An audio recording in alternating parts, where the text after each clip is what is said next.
Good afternoon, Samir. It's been a pretty hectic and enterprising period for your company. So, without much ado, let us get started. How different are the Indian users when it comes to using Zoom? I mean, do you see a general pattern in their preferences and using style on the platform? Is there anything particularly Indian in the way they approach? So general pattern and using style, I would say, is more or less global, not major difference when it comes to whether enterprise users or whether the individual users. But I would definitely say that outside of India and outside of APAC more so, if you talk about US, you talk about Europe and Australia for that matter, the adoption to this technology is much higher. They started using this technology maybe a few years back probably, so they are much more savvy and know how to use the platform. Whereas if you look at the individual users today in India, they are still trying to adopt. Some of them are probably first timers who are coming on board. So yes, there is a difference in terms of technology awareness, but I think the usage patterns and the way and how it is being used, it's almost the same across the globe. Now that Zoom has become the most downloaded app on the Google Play Store India and its usage has become multifarious, do you intend changing your business model and approach, or would you still be focusing on your enterprise business? Well, to be honest with you, we were always an enterprise grade platform, and it was designed for enterprise usage.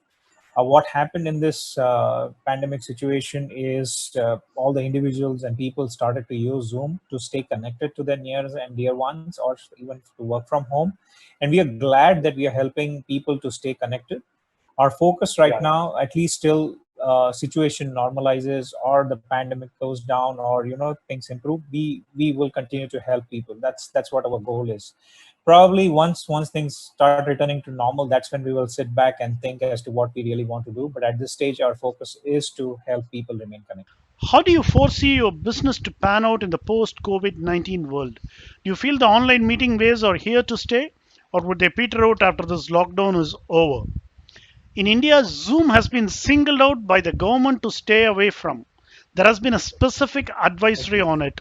How does the company hope to respond to it in the long run? So I think there are two aspects to this. First and foremost, it's a great uh, question, or a point to ponder upon as to when will this go away post COVID, as you are saying, right?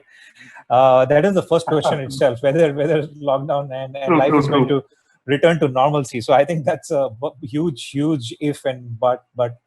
So until that happens, that's a big question. The second aspect is, even if life goes back to normal, the question is, what is the new normal, right? People definitely are going to think twice before getting into a lift with 10 other people, and are definitely going to think twice before uh, visiting common office premises, or even for that matter using the same coffee mugs or something like that. So I think life's not going to be the same. It's going to be very different after COVID. Even if you become normal, I think life is going to be different. Now, coming to the virtual world and using of collaboration tools, I think people have tasted success. People have realized that it is more productive to work from home, and not only productive, but you can also be close to your near and dear ones, and spend more time with them, rather than being stuck in office in traffic, traveling from Koramangala to MG Road, or for traveling from BKC to Borivali. I think people are willing to work from home, and manufacturers, or office people, the bosses and small business people, they have realized that it's more productive to let people work from home. They are seeing productivity. They are seeing that employees are more motivated. So they see no reason why they should be holding back. So to answer your question, or to summarize my answer, I think what is new normalcy? That's a first definition. The second is, people have seen the benefit of working from home, remote working, and so on and so forth. They've also seen cost savings in terms of reduction of infrastructure, reduction of office spaces, and so on and so forth, and increase in productivity. So I think the adoption of tools and collaboration platform will continue. It will not be dipping that drastically. I think before there was a little bit hesitance in terms of, people used to think, oh, if I let my employee work from home, is he or she going to be productive enough? Now, in this COVID-19 situation, they were forced to take this decision, and now they have tested it and realized that, okay, my inhibitions were incorrect, my inhibitions were wrong, my employees can be trusted, and if they're working from home, in fact, they're more productive, they're more happy, and they're, say, not traveling, and I'm saving on their commute, and I'm saving on my infrastructure costs, so why not let them work from home, right? And also get the health benefits. I mean, who knows what is there outside today, what kind of virus, right? So that's what has happened. What are the specific measures that Zoom came up with after the Indian government's advisory? Can you talk about encryption standards with a particular emphasis on technology? The fact that the company's research centers and servers are situated in China has also had international repercussions with regard to data privacy. What is the company's response to it? Well, I like the words that you choose, Bala. To be honest with you, being singled out, but I would say that there was a lot of negative noise in the media. There was a lot of misinformation out there. Those WhatsApp forwards where people were, sharing information without even finding out the truth. Knowing the truth, and as they say, India has the maximum or highest per capita opinion in this world, right?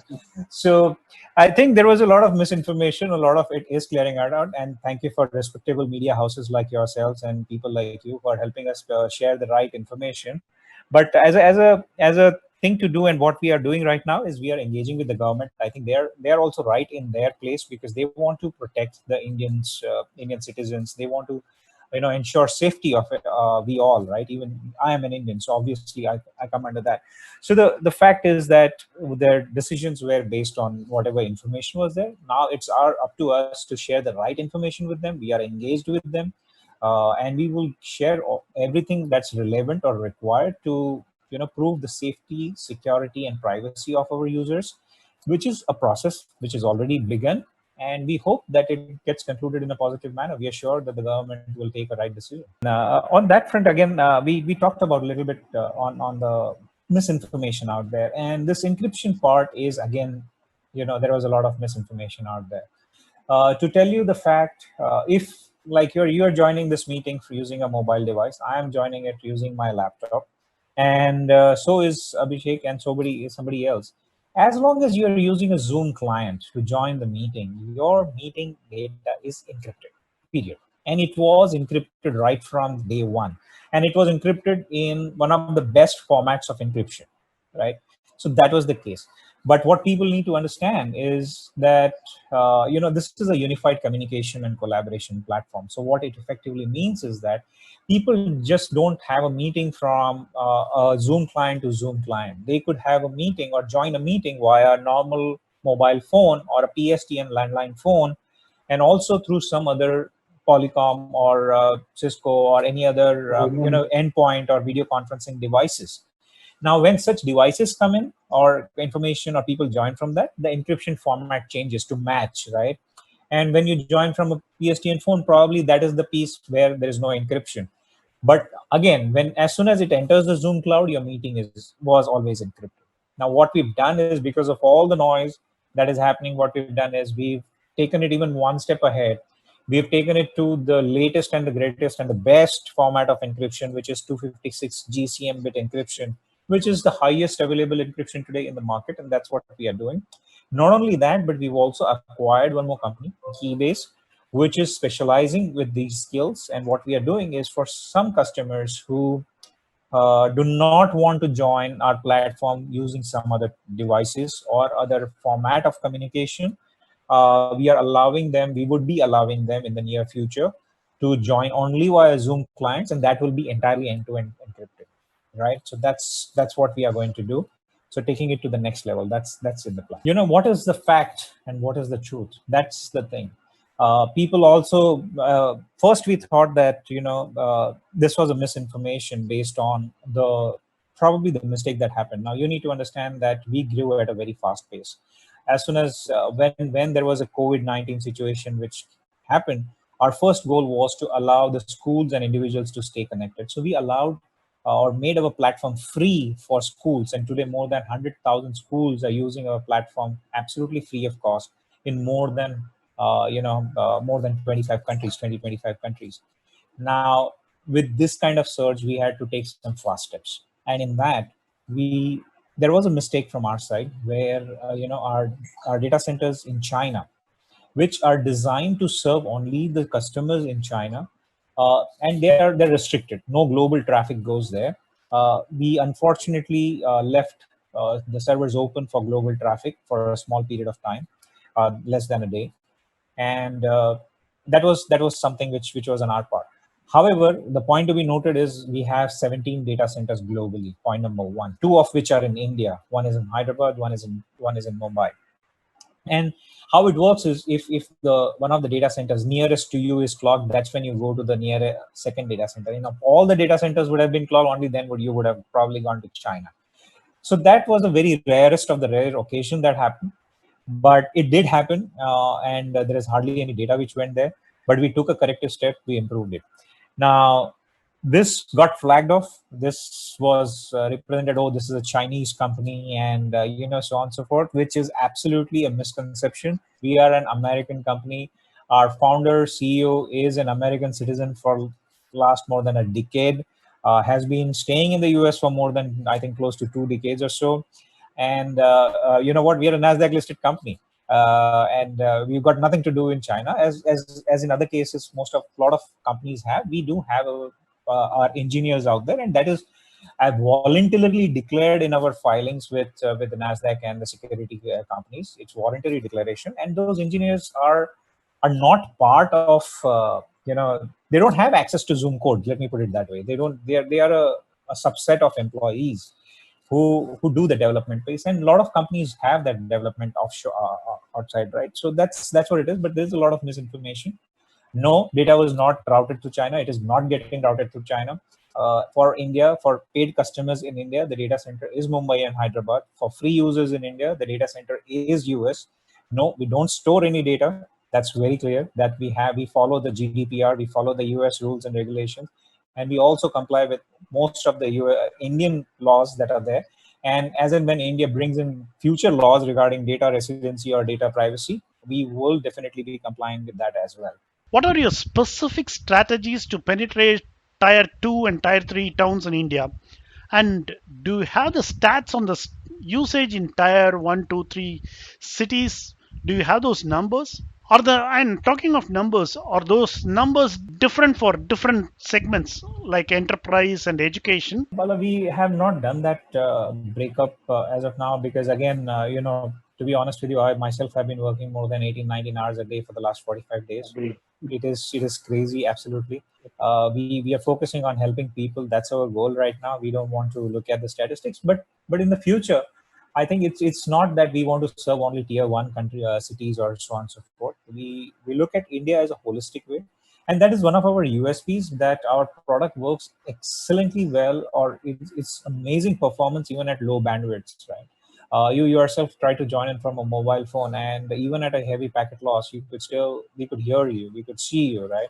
And you could reconnect again. So that's the stability, that's the ability to perform at low packets, low bandwidth, and that's the strength of Zoom. So we will focus on all the possible cities in India. In a country like India, where the public is split between extremely tech savvy and barely tech literate, how does Zoom hope to tackle the need to constantly educate the public on how to use the platform? Yes, Bala, you brought in a right point.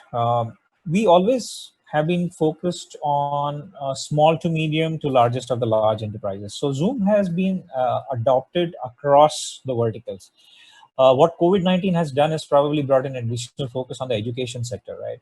And yes, that is on our focus. So we have various ways of how we cater to our clients or go to market. We sell through our partners as well. We sell through direct as well, and we also have what is known as our API integration partners. So a lot of these schools who have their learning management systems, or they have their own internal systems, we work very closely with these kind of partners who are providing them these applications and so on and so forth. And Zoom tightly integrates into those solutions via our API integration. So that's a benefit that schools and these partners get, and that's how we address the market. through various channels. There was a talk that the company was planning to make its APIs more accessible. Can you throw some light on that? Well, our APIs are always accessible. It's open for everybody. Anybody who has an application can develop and integrate Zoom into it. So that's not restricted at all. Talking of competition from big players like Google is getting tough. Has Zoom the wherewithal to stay in the competition for long periods? I mean, we've been here for a few years now, right? More than 6, 7, 8 years, whatever. And we just got listed on NASDAQ last year, April 2019. And it has always been an upward trend. The reason being that simple to use and the ability to perform at a lower bandwidth. Uh, that's why is our product USP. Our product itself, the core design behind the product is based on the customers. It's based on what the customers want, and we interact a lot with our customers, get their feedback, and try to bring in more features and functionalities. So yeah, I mean, this space has always been crowded with a lot of players. uh, if more players are coming in, that puts us in the league where we need to be even more agile, even more faster. We need to focus on our research and development, listen to our customer more, be closer to them, and ensure that we deliver happiness to our customers. As our customers say, we care for them. So it's all about delivering happiness to our customers. Why is Zoom so viral? Why today is Zoom so more acceptable? Why are people talking about it? I mean, did we go to these millions of users, each and every individual users in the country, and tell them to use Zoom? No, we didn't. We really didn't. We started our operations in September 29 in India, and look at the sheer volume that we have in the country. Why? Because when a customer uses our service or our product, they go and tell 10 others. That's our strength. That's our muscle. We may not be. We are a small team of 3,000 people across the globe. We are Zoom, and that's our strength lies in our product, in our service, caring for the customers and delivering happiness. Each and every person of our team is so customer centric that even if it's not their forte, even if they're not their responsibility, they will make sure that they get an answer for you. you know that's the muscle that we have. How much is India's share in the global Zoom pie? Again, I can't share the exact numbers with you, but to give you an overview, a significant chunk from India in the global numbers, and after US and Japan, probably India would be the next in terms of sheer size, sheer volume, in terms of business users, etc. So a huge focus on Indian as a country. Zoom has had a tie up with Airtel. What are Zoom's plans with other telecom majors like Geo that is very crucial in these parts? As you rightly mentioned, we are partnered with Airtel for selling our services. We are partnered with Anna Telco Tata for our infrastructure services, and that is definitely there. We also have tie-up with a couple of other partners, AV integrators, and a couple of other large telco players, if I may say that. And if there is any other telco or anybody else looking for partnership, we would be happy to engage. There is no reason why we should not be, and discuss this further. Sure. What are your ideas on data localization? In extension to what I was saying in terms of all you people sharing the information with people on the ground, I would just like to pass on a message to all the users, to all those first-time users, especially children and schools who are using not only our platform but are entering the cyber world, virtual world for the first time. That be safe. It's companies like Zoom who face the brunt. Like, for example, the meeting bombing phenomena which happened. Well, we always provided passwords for our meeting. It was the users who never used it, right? It's like going out of your house, leaving it unlocked, and telling on the social media, hey, my address is this and I'm not at home and I've got a couple of millions of rupees lying at home. Just be cautious out there, and while we face the brunt, we definitely want you to be cautious. That's all. It was wonderful talking to you, Samit. Despite your hectic schedule, it was nice of you to give us your time. It was a pleasure talking to you. Thank you.